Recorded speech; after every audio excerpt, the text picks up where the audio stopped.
You know something, Shane? I don't know of anybody that starts their shows right on time like me and you do. We always right on the money. Hi, everyone. Welcome in Mountaineer Fan Zone tonight with you here on Monday night. I'm Joey Foster. That over there is Mr. Shane. Shane, what's going on, man? Not much. Trying to think about, you know, what's to come with this college football season, which is just, we're already into February. We're a week deep into February. Before we know it, we're going to have a spring game, and then there's going to be open season on the portal again. So there's going to be some bleeding and some wrenching of fists and gnashing of teeth. But based off of past performances, I guess you can predict, or analysts do, future performance. So, what to expect. And that's what we were talking about today, me and you, was Neil Brown's history. What has he done at Troy, at West Virginia, as an assistant coach at Kentucky and Texas Tech, and going back, he's a young guy. I mean, he was born in 1980, so he's not like, he's at the beginning of his coaching career. I Right. think I would say it, the first third of a career, much like Bobby Bowden was at West Virginia. So with that being said, tonight what we're going to do is we're going to talk a little bit about some of the previous games he has coached. And I think that we only have seen a few sides of Neil Brown, and looking back at some tape, there are some things that surprised me. I thought he was more conservative, but we're going to talk about that a little bit later. Yeah. So you're right to look at his past, because the past is always a great indicator Hmm. of what the future might hold. And so, West Virginia as a program, let's look at the program. Back in 2006, going into 2007, we returned a lot of production. We returned Pat White, Steve Slayton, Owen Smith, all those Yeah. big guys, right? So we had a lot of production returning, and we had a great year in 2007. Fast forward to 2012, we returned a lot of production from 2011. Geno Smith, Tavon Austin, Stephen Bailey had a great season.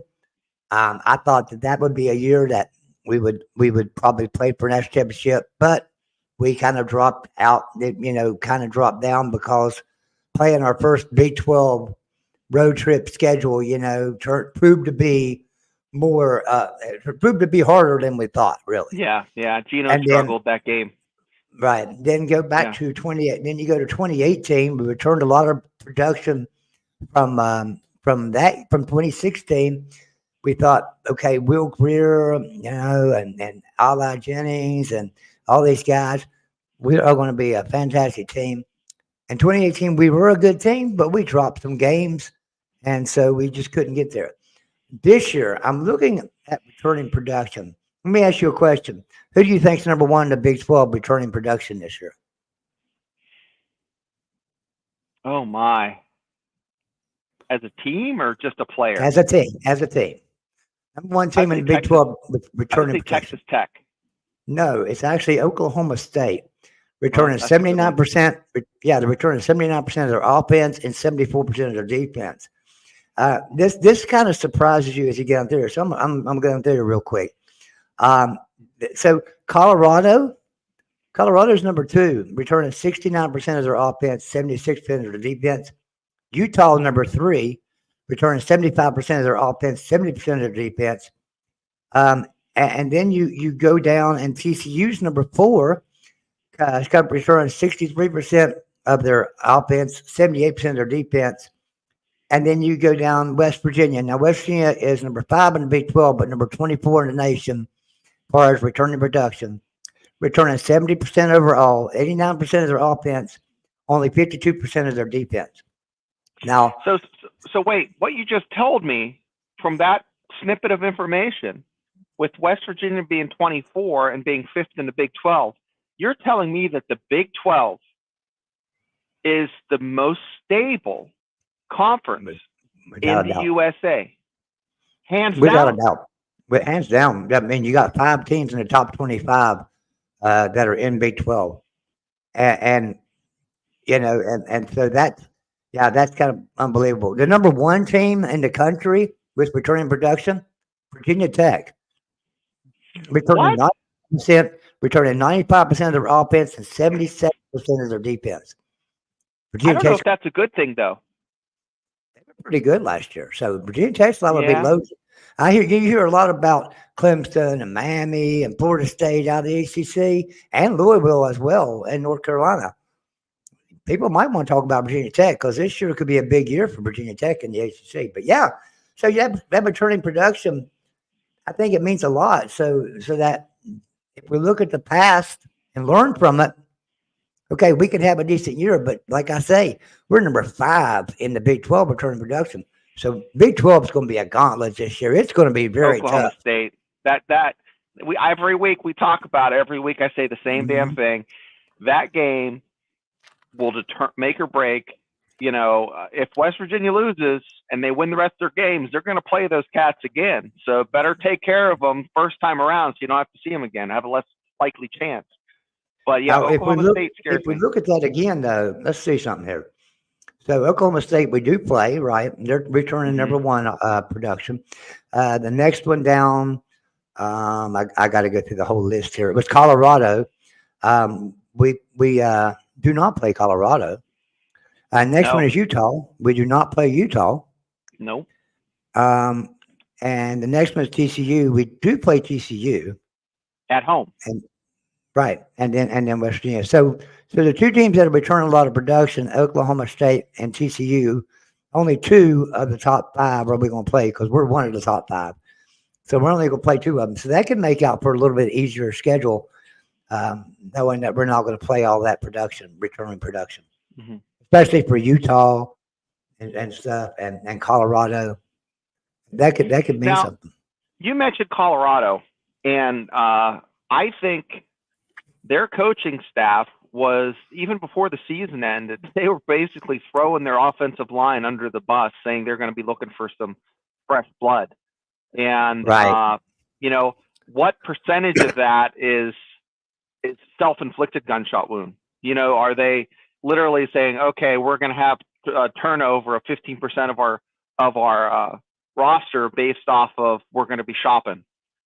So, that comes into account. That's why, I mentioned with Virginia Tech, maybe that's not a great thing. Maybe they're just not doing a great job of shopping in transfer portal. But if kids aren't leaving, they're developing in the same program. I think that's a benefit. It's much like kids in Europe that don't have a long break, summer break. They don't lose that, and they retain that knowledge base. They don't start having to play catch up because they lose a lot of that, that information that they learned.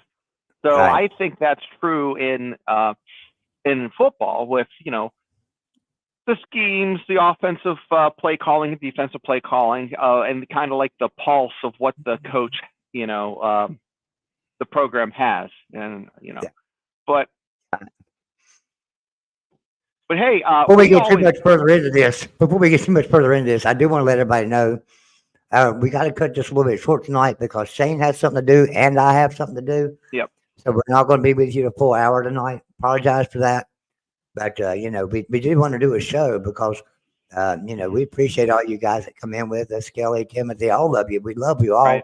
Appreciate you being here. We'll be here Thursday at 7. We're going to do an hour early on Thursday. It's a close up of basketball here in Western Pennsylvania, and my son plays high school basketball. So, hey, with that being said, let's talk about a little Mountaineer basketball. Good showing for the Mountaineers, but it's like win one, get some hope up, and then just crap the sheets and make the bed and start over, right? It just seems like every week we got a player setting out, a big player setting out that's not playing for some reason or another. It seems like we can't field a full court team, with everybody healthy. or nobody in trouble in NCAA violations or whatever it might be. Yeah. Just seems like we can't put a full team on the court. But yeah, I mean, I hope our basketball team can come to life here and start actually putting together a streak. Right? We can Yeah, win one. that'd be We can win one, fantastic. but we Yeah, can't. there are a You one know, game streak. one is a win, two is a streak. Come on, we need two in a row. We need Yeah, two that's in a row. right. That's right, guys. One thing Yeah. before we start, but when we were talking there before the show, though, you were looking up some interesting stuff about Neil Brown at Troy, so we could learn from his path and look Yeah, at his future. that's great. Great prompting because I totally dropped the signal there because I forgot what I was going to say and I remember now. So, I had mentioned in the past on other shows that Neil Brown plays it safe, very vanilla, and I think that he is uh, has some pizzazz. I think he has some extra spices in the cabinet we haven't seen in his cookbook. So guys, looking back on tape, what stood out to me was I think 2018 Buffalo. They played Buffalo in the Sun Belt Championship when he was at Troy. He had it almost looked like, if I might be wrong, you look up the tape and tell me I'm wrong if you're a coach, but it looked like the old wing tee, you know, and he had some strange formations.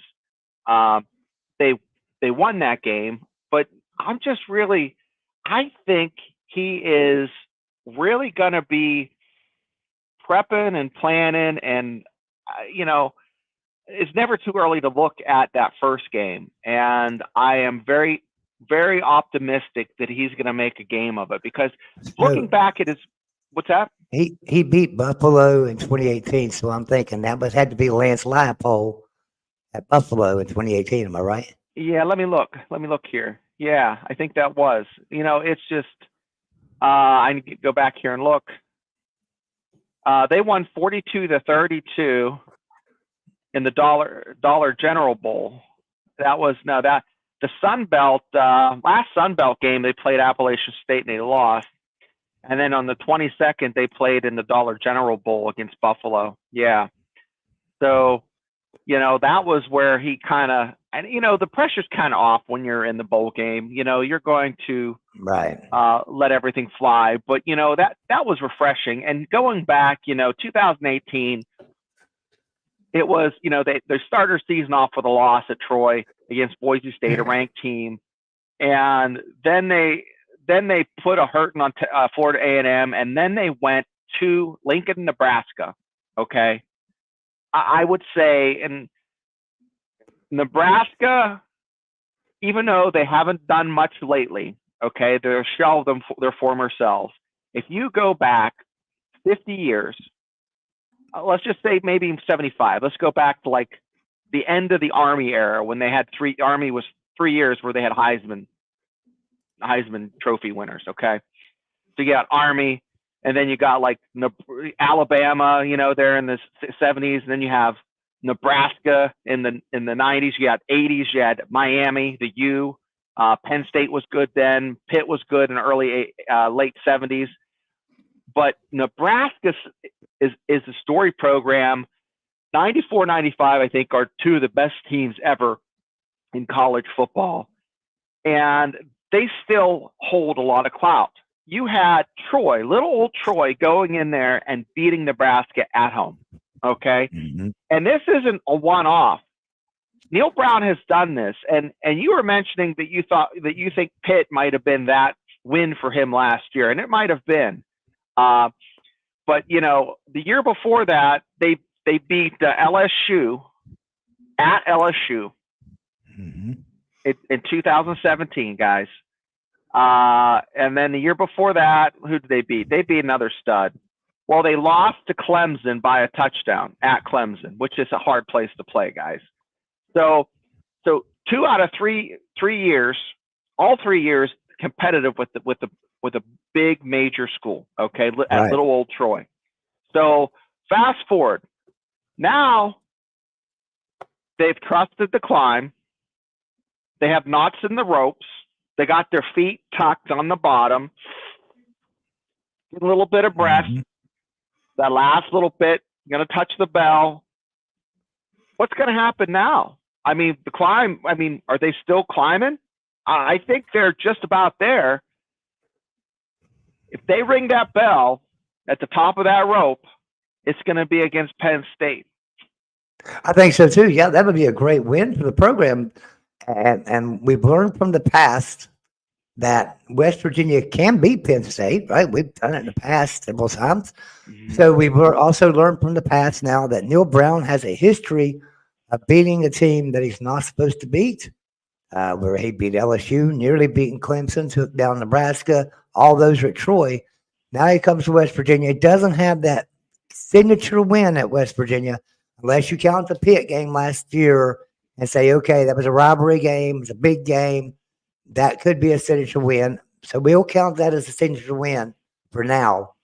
But this year, if he could get past Penn State, that would be learning from the past, in my opinion, from him, and learning from the past for the players about what they did wrong this past year and being able to do something. Let's see what Penn State's returning production is.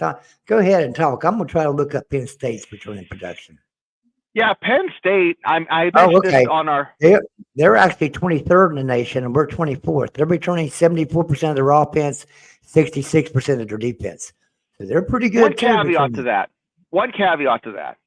They're getting a new defensive coordinator, new offensive coordinator. Okay? So you can't tell me there's not going to be some growing pains. Now, mind you, their defensive coordinator was a head coach at Indiana, okay? And their offensive coordinator is experienced too. So these guys aren't just, guys that were wide receivers coaches that just stepped up and, got promoted. These guys are, I guess, promoted down, I guess, if you take a head coach and make him offensive coordinator. But I'll be very, very interested to see what the preseason polls are going to be. When do they come out? Like July 30th, last week of July, they have the Athlon.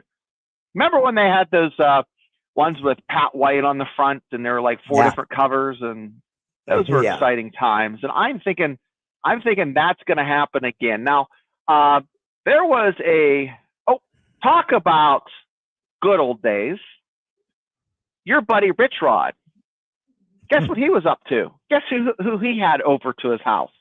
To Noel Devine's son. Oh yeah, I've seen that. Yeah. And the article said, Rich Rodriguez comes full circle. I don't think that's quite the case, but I would love to see Devine 2.0 under Rich Rod. Yes, Rich Rod broke my heart. Okay. But he has, failed repeatedly at different stops. I want to see the redemption now. Okay. He's humbled, as the Iron Sheik would say, I humble you. And he was humbled. I want to see, Rich Rod succeed, the second coming of Rich Rod. And I don't want him to come back to West Virginia. I just like to see him do well where he's at. It's always that option read. The only thing about Rich Rod is that option read that he run, where you're just watching the end and just seeing which way the end goes, and the quarterback runs the opposite way. Everybody does that now. That's right. That's why it caught up with him. When he did that at West Virginia, nobody had ever seen it before. Nobody knew how to stop it. Now everybody knows how to stop it. So kind of humbled Rich Rod there. Yeah, but I still think he's a great offensive mind. So what's he got up his sleeve? And we all know Noel Devine's father kind of threw West Virginia under the bus because it didn't, his son didn't really get the team invite. So, but you know what? Maybe his son just needs to go to play for Rich Rod for a year, and then maybe he can move on up to Division I. I don't think he'll come to West Virginia. Maybe not. Maybe not after everything. That. But you never know. You never know. maybe Pat McAfee could grease the skids. That's about the only thing you could have happen. Pac-Man and Pat, team up, make a phone call, old Noel. But I don't know, guys. It's interesting, very interesting. Let me look up. I had it up and I lost it. We had a couple in-state guys come to West Virginia here this week. Let me pull it back up again. Yeah, we did have some visitations. Now this kid's like a 3-star, 6'2", 195 pounds. From Birmingham, Alabama. Another. And then on Twitter, I think, or X we call it. I think Pat McAfee had a little bit of a comment on that. They also had a. Let me get back. I'll talk about the kid from Alabama, but I want to talk about this kid from West Virginia, this Atlee Cohen. I think he's from Lindsley School, and he visited West Virginia back in April, and I think he came back recently. But they also have this cat from Alabama, Brock Bradley. That sounds like a quarterback, right? Yeah, Brock Bradley. It's like these kids, they come out to shoot, and they're like quarterback baby names, and they're like, that sounds good. Trip Fontaine. And if you're gonna call your kid sassy something, he's gonna be a D-back, or a lockdown corner. You certain names, So I don't know. I guess Coach Allen is the one who's developing this relationship, and I don't know much about him, but that's the guy who's developing the relationship, making the calls, checking in on him. For the reports are he had fun, but he also I think he went to Florida State and to Texas A&M or another school before he went here to check things out. So I'll be interested to see exactly what happens. Nico's still in the chute, and he's a good quarterback. Are we going to get anybody? I mean, those like when Nico came out of Arizona, I was floored that West Virginia got him as a recruit. Yeah, I was too. He's a very high 3-star. No, he was 4-star. Do you think he's a 4-star? Yeah, that's right. Rivals had him as a 4-star. So I don't foresee anybody in the mix right now on paper that looks like they could beat him out, because Nico, I think, is the man in 2025. Yeah, I think so too. I don't think there's any doubt in that. I believe every Mountaineer fan knows that. I think everybody knows Nico's the guy for 2025. Do you think there's a significant drop off? Like, for example, last year, Garrett Green went out with injury. Nico came in, won 2 games. I thought he was going to be the man going forward. Not just win 2 games. He beat TCU and Texas Tech. So yeah. What I mean, I was questioning Neil Brown's judgment bringing Garrett Green, who had struggled in the past, when you have the hot hand. But cooler heads prevailed. Garrett Green came in, played well, but you don't lose a whole lot from the 1 to the 2 at the quarterback position at West Virginia University in the 24-25 season. Yeah, if you think back to, I guess one thing that comes to my mind was like when Pat White got hurt, Jarrett Brown came in. That was a big decline. Right. Jarrett Brown was a good quarterback in his own right, but it was a big decline from Pat White to Jarrett Brown. Same way with Geno Smith. If Geno Smith went down and got hurt, backup was just not there. And Bernard got hurt against Louisville. But Pat came in and was like, wait a second. His throws weren't quite as good as Bernard's, but that extending the play and then just making those big 40-yard runs, I mean, that was game changing. Right. Bernard lost his job. And that's where Like if Garrett Green, that's the only difference between Garrett Green and Nico. They're both great scrambling quarterbacks, but Garrett's probably a little faster, a little Yeah. shiftier, Yeah. and Quicker. stuff. That's the only difference Yeah. because I think Nico's a better passer, though. Honestly, I I think do Nico too. might And be a better passer. I think leadership characteristics, they are tit for tat. They are. They're the same. Yeah. These guys, agree. the offensive line is not, these guys look to both of these guys. And it's almost like, the way I think of Nico's like teams used to have a fullback that was always like witty, everybody liked them. The coaches liked them that smash, just, oh, you want me to hit that guy? Not that Nico's that guy to smash, but he's the guy that everybody kind of, hey, okay. Garrett Green is a lot like that too. Just will run his mouth a little bit, jaw, get kids hyped up, hold them accountable. Both of them won't hesitate to speak their mind from what I've seen. And I'm very excited this year to see if, not excited, but how can I say it? I'll just come right out with it. I'm concerned with the schedule at hand and the way Garrett Green, when they let him kind of do his thing, I think he's going to get hurt. Okay. And it's not a matter of if, it's when. Here's what I think about when I think about Garrett Green.